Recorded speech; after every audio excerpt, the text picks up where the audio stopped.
Welcome to the K20 Center's Zoom Into Your Career video series. These online career expos give students a way to explore many interesting careers and learn about their career options from volunteer professionals. Kerr joined DTN, previously known as Weather Decision Technologies, in May 2012 as a founding member of WeatherOps and as lead forecaster. Since that time, he has become director of WeatherOps Forecast Services. Good afternoon, everyone. Thanks, Alex.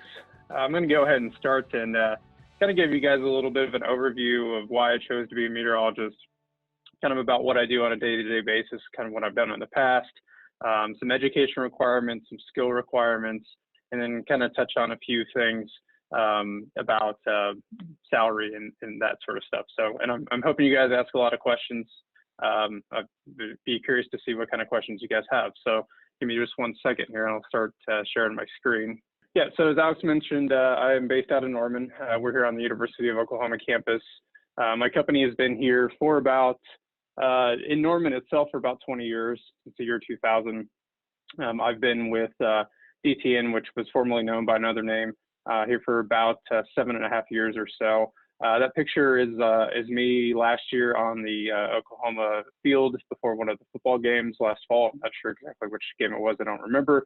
But part of my job is I get to go on site and help them figure out what the weather's going to be for the day, for the game day, talk to some of the coaches, talk to some of the emergency managers, police, those kind of folks, to be able to give them a little bit of a plan for the day if weather does affect. Obviously, in that picture there's clear blue skies. It was about 80 degrees, so not a lot of weather for that, but we have had some weather in the past. I've had to help them predict and help them when actually they had to evacuate some of the fans. So we'll get into that a little bit more here in a little bit. Basically, why I chose to be a meteorologist. This is a story that a lot of meteorologists, I think, will tell. Is there was something at a young age that sparked their interest in the weather. For me, I was always curious about why the weather was occurring the way it was. One of the things I was always really interested was, is there going to be enough snow to cancel school? Typically, that doesn't really happen too much in Oklahoma, but I'm up from the Indianapolis area, so we got a lot more snow up there when I was a child than Oklahoma is used to. So that always used to be something that kept me intrigued, is whether or not we would be able to have enough snow to cancel school. And it used to take a lot of snow to cancel school up there. But also, I was also curious about thunderstorms, tornadoes. Were they going to affect me or my house? I actually had a pretty good, healthy fear of thunderstorms and tornadoes when I was a child. And then when I started to figure out what caused them, then I started to be a little bit more less scared of them and wanted to pursue that as a career interest. And so I have. Basically, about my job, I'm just going to hit a couple key points here. Been a meteorologist for about 15 years. I oversee a large team of forecasters here in Norman in our office that work 24/7. So the weather never stops, so we don't stop either. We produce thousands of forecasts per day. We alert hundreds of people per day, whether or not it's a phone call or it's an email or it's an automated alert through a cell phone, that kind of thing. We have all sorts of different clients. Couple of examples: we have a lot of the oil rigs out in the Gulf of Mexico and throughout other areas of the world where there's offshore oil that's produced. We have a lot of outdoor concerts. As I showed in the first slide, we have OU and some other athletic teams ranging from small colleges to big colleges to NFL teams, that sort of thing. And then we also have a lot of cruise ships that we provide forecasts for all throughout the world. We analyze radar, satellite, and computer models to create our products. Here in the upper right-hand corner, I'm sure a lot of you, being from Oklahoma, are familiar with what a radar image looks like, considering we get a lot of very active weather here. So I decided to include that here. This is one of our software programs known as RadarScope. That's a pretty cool tool, and a lot of people throughout the U.S. and the world actually use it, both enthusiasts and professionals. So a couple key points on here on education. Bachelor's degree is mainly required. However, there have been some folks that have had success with a military background making it into our field, because a lot of the armed forces will actually utilize meteorologists, especially the Navy and the Air Force and stuff like that. So there is some opportunities there later on in life if you want to get back if you're leaving the military, you can have a path into this field without a bachelor's degree. Master's degree may provide an edge in the field. That's for more of the research-focused jobs, or the little bit slower pace, research and teaching kind of things. And the master's or PhD is required for teaching as well. And we'll get a little bit more into the what master's degrees and PhDs may do in the career here in just a second. Required skills. Probably the top one that I would say right now is excellent verbal and written communication skills. A lot of the meteorologist job is evolving now in the past several years to being what's called a risk communicator. So they're on the phone a lot, they're typing emails. This is a picture of our operations here in Norman. I apologize, it's kind of small and you can't see it. But we have, our meteorologists here monitoring these several different screens. They've got phones, they've got emails, they can send text, that sort of thing. So that's becoming a really big part of our job, and I think that's something that's really key to have for this career field. Math and physics is obviously very important too, although it's not as important as it used to be, in my opinion. But it's nice to have a good, solid understanding of math and physics, which a lot of the ways that weather is expressed or is derived, if you will, not to get too technical, is using a lot of math and physics to kind of model the atmosphere and output that. So that is an important part as well. And then also the ability to deal with some highly stressful situations. There's a lot of times where significant weather is affecting our clients, or here in Oklahoma, in central Oklahoma, especially, we get a lot of tornadoes. So you may have to balance, what's actually happening outside the window versus what's happening in your job. So as I mentioned, I don't believe that high-level math skills are really necessary to succeed in this career field, especially now, but going into the future, the next 5 to 10 years or so. But you could use those skills if you're big into the math and the physics and that sort of thing. There are other avenues in the field, such as teaching and coding and research and that sort of thing. Quickly on salary, usually starting meteorologists in this field average about 35 to 40,000 per year, mid-career about 40 to 70,000, and then advanced on up 70 to 100,000 plus. A lot of those jobs in that advanced field would be, again, those researchers or those teaching jobs, or people who have been in the career for 15, 20, 30 years or so, that kind of thing. What I enjoy most about my job, a lot of our clients are in tough situations caused by the weather. So we talk with them a lot, as I was mentioning. So I like to be able to get on the phone and talk them through some pretty traumatic events sometimes for them, and having that satisfaction knowing that we help save lives or help save them money is a pretty nice thing to be to know that I can help out somebody with that sort of thing. One of the other cool things I thought I'd show you guys is we get to see a lot of our products on national TV. This one here in the upper left, I'll try to play that. If it doesn't come through on the volume, we might just have to go without the volume. This was a college football game this past fall that ESPN showed our graphics here on the screen in just a second. So I'll let that go ahead and play.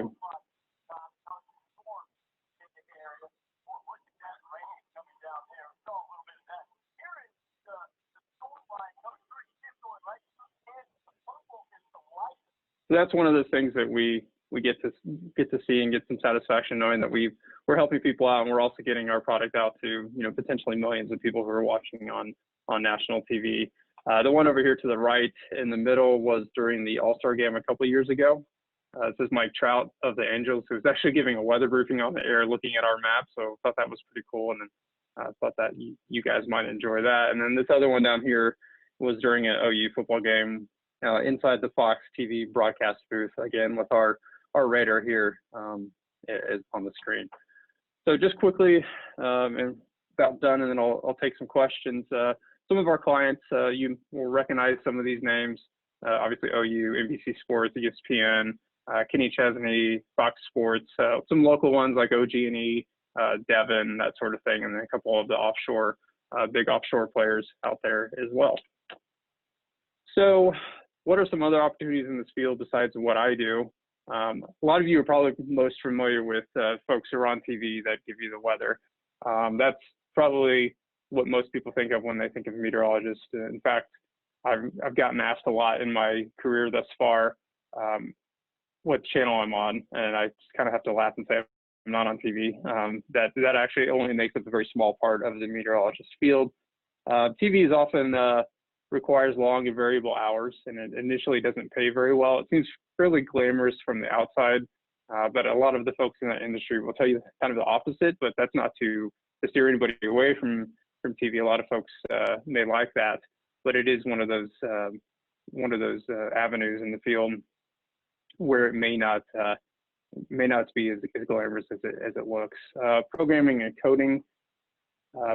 This is actually going to be something I think that really takes off here in the next several years in our field. There's a lot of problems that need to be solved with folks creating software to help solve those problems. So I think that if you're interested in programming or coding and you also like the weather, there might be an avenue for you to pursue that later on after you get out of high school and into college. Research, if you want to go and study tornadoes or why they form certain areas, or you want to go storm chasing for academic reasons and figure out how to increase tornado lead time, thunderstorm lead time, that sort of thing is available. And then finally, teaching. If anybody wants to go into instructing, future meteorologists, and this would obviously take a lot of your time in your career. A lot of college education is needed for that, but it is rewarding to some folks. And then finally, we're very fortunate here in Oklahoma. We're actually right across the street from OU's School of Meteorology here on the south part of campus. So we have a very strong meteorological community right here in Norman. I've heard estimates that there's up to 800 to 1,000 meteorologists here in this general area. So OU continues to grow their School of Meteorology. The fields continue to evolve. I see a lot of job opportunities in this field becoming available in the next several years to decades. So it is definitely a field that's not going away anytime soon, in my opinion. And that's all I have on that. So I'd be happy to answer any questions that you guys have. Thanks, Chris. Does this class have any questions that you guys have right off the bat? If you do, you can either type them into the chat box, or you can unmute your camera and come up to the iPod and ask your question directly to Chris. I'll let you guys brainstorm for a little bit, and maybe I've got a couple of questions. If I ask something, it triggers a question you might have, then feel free to raise your hand or wave at me and say, hey, we've got something. So if you guys don't have anything right away, I will ask you a couple of questions just to get started. Do you have a favorite type of weather event that you guys forecast? Is there anything that interests you more than another? Yeah, I'd have to say probably hurricanes and tropical weather. Not something that I was originally interested in here probably 15, 20 years ago, but it's something that I've gotten to be I really like forecasting that here. And given that we've seen a lot of hurricanes hit the U.S. as of late, that's continued to pique my interest in there. So yeah, I would have to say hurricanes, tropical weather. Would you say that is maybe because we don't see it so often here where we currently live, or yeah, just the type of weather it is? I guess that's possible. Okay. Yep. How do you guys gather the data that you look at for your job, and how do you compile it into your forecast to create one? Yeah, so we have a lot of subscriptions to some paid services that we get the data into. Some of that data is proprietary that we pay a lot of money for. Other sources are free data. So we kind of combine free and paid data and we package them all together, and then we throw it into a forecasting system, and our forecasters sit there and they'll edit the actual parameters of weather that's going to go out, and then we package that up and send it to our clients. So that's kind of a very watered down version of it, but I could probably go on and on for a long time, but I won't. So that's pretty much how we do it. How long does it usually take to create or come up with a forecast once you have all of your information?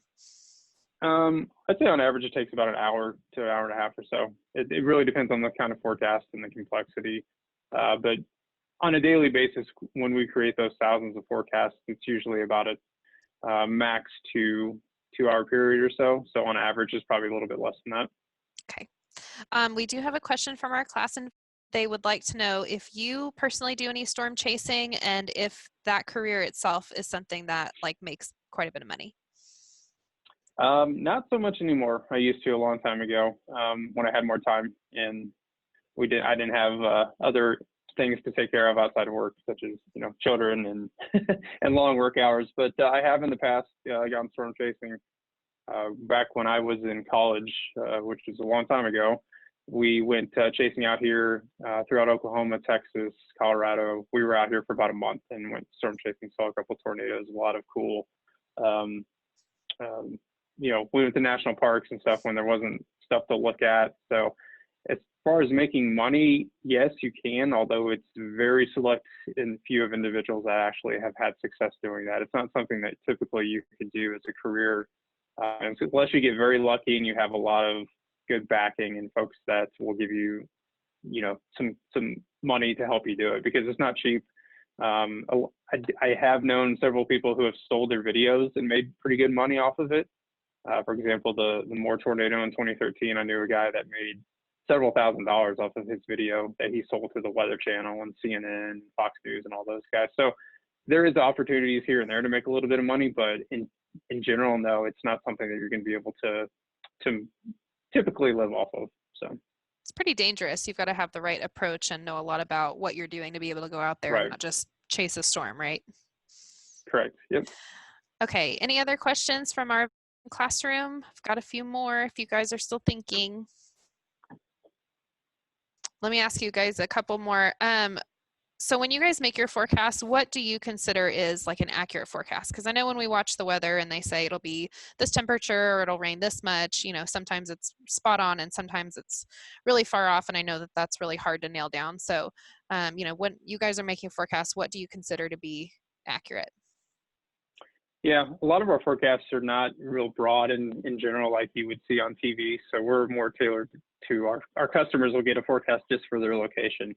And so we're a little bit, in my opinion, we're a little bit more accurate by doing that. So we have some verification that we run in-house and we say, okay, here's what our forecasts were over the past year. How far off was that from what actually occurred at that site? So that's pretty much how we do it without getting into too much detail.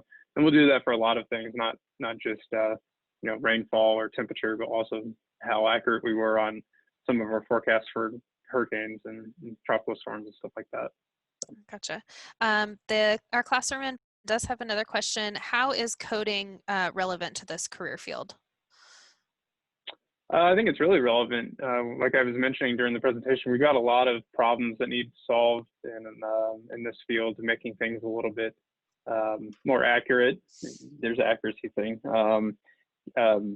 Just being able to relay weather information better. And there's really good solutions now, but there could be better ones. And I think coding, again, there's a lot of problems that need to be solved in creating software or, really dynamic websites and just thinking of different ways to deliver that data. There's a lot of possibilities for that. So I know schools are doing a lot of things like a week of code, hour of code, things like that. Technology is becoming a lot more incorporated within yep, education and stuff. So I think those sound like they're good opportunities to get kind of involved and interested and then see where you can go from there. sure. Cool. Okay. 2 questions I've got left. And then if you guys have any others, we'll pop in there real quick. What is the most difficult or challenging part of your job? I would have to say during really tough situations where we're having a client directly impacted, say, by Hurricane Harvey several years ago, I'd have to say that's probably the most difficult part, or knowing that, we can give them all the information in terms of the weather and we can nail the forecast, but that doesn't prevent, bad stuff from still happening, from either them getting hit by a tornado or having flooding because of Harvey, or just lots of money that they've lost because of, a weather event. Sometimes companies will lose millions of dollars. So it is a lot of stress. It's a lot of pressure to perform in more ways than just giving them the forecast, and also actually kind of helping them out through that. So I would say that the stressful part is not real fun all the time. So I'll go from not so fun to hopefully more fun. What is the most fun or coolest place that you've been able to travel to? I know you talked about being on the OU football field. You mentioned Kenny Chesney as one of your clients. So Yep. tell us about that. I'd have to say meeting meeting a lot of celebrities actually, and rock stars and music stars. That sounds kind of funny to say, but it's a perk of the job. And for example, I know for a fact that I have never met them, but Metallica, the band Metallica, actually looks at our forecast daily when we're giving them to them. I've heard from their tour manager that yes, all the members of the band actually look at the forecast because they're really interested. Years ago, I met Lincoln Park. Lincoln Park's not really together anymore, but they were one of our first clients that we provided forecasts for. We actually sat there and talked to them about weather, which is really kind of cool, and met a couple other celebrities here and there. But just being able to go on site occasionally and see how the operations work and how the hard work by our team here helps them out is really rewarding. Awesome. So do you get many travel opportunities, or is most of your work done like within your office here in Norman? Most of it's done in the office here in Norman. We have another part of our company that's actually based up in Minnesota, and they have a lot of on-site forecasters for the PGA Tour, so the golf events.